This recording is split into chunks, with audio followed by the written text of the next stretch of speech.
সব কিছুর জন্য ধন্যবাদ মাহি ভাই। আপনার মতো কিংবদন্তির সঙ্গে ড্রেসিং রুম শেয়ার করা সত্যিই বিশেষ কিছু। আইপিএল থেকে ফিরে এসেছেন গতকালই। এসেই ফেসবুক পোস্টে জানালেন মহেন্দ্র সিং ধোনির সাথে তার অভিজ্ঞতার গল্প। আইপিএলের নিলামে যখন জানা যায় মোস্তাফিজুর রহমান খেলবেন চেন্নাই সুপার কিংসের হয়ে, তখন প্রায় সবাই খুশি হয়েছেন। এর সবচেয়ে বড় কারণ মহেন্দ্র সিং ধোনি। গোবরে যিনি পদ্মফুল ফোটাতে পারেন, মৃতপ্রায় সত্তায় পরাগায়ন করেন, সেই ধোনির সহচর্যে হারিয়ে যাওয়া মোস্তাফিজ ফিরে আসবেন এমন বিশ্বাস ছিল সবার। মোস্তাফিজ ফিরেছেন। প্রথম ম্যাচেই খেলেছিলেন দুর্দান্ত। তারপর শুরু, হাতে গোনা অল্প কিছু ম্যাচে খারাপ করলেও তার উপর ভরসা রাখে চেন্নাই।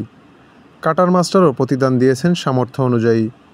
9 ম্যাচে 14 উইকেট নিয়ে সর্বোচ্চ উইকেট শিকারীর তালিকায় আছেন জসপ্রীত বুমরার সঙ্গে যৌথভাবে শীর্ষে। তাই তো মোস্তাফিজুর রহমান ধোনির সাথে কৃতজ্ঞতা প্রকাশ করেছেন তার ফেসবুক পোস্টে। তিনি লিখেছেন, সব কিছুর জন্য ধন্যবাদ মাহি ভাই। আপনার মতো কিংবদন্তির সঙ্গে ড্রেসিং রুম শেয়ার করা সত্যিই বিশেষ কিছু। আমার উপর সবসময় আপনি ভরসা রেখেছেন। আপনার দেওয়া মূল্যবান উপদেশগুলো সবসময় মনে রাখবো আমি। আবারও একসঙ্গে খেলতে মুখিয়ে আছি।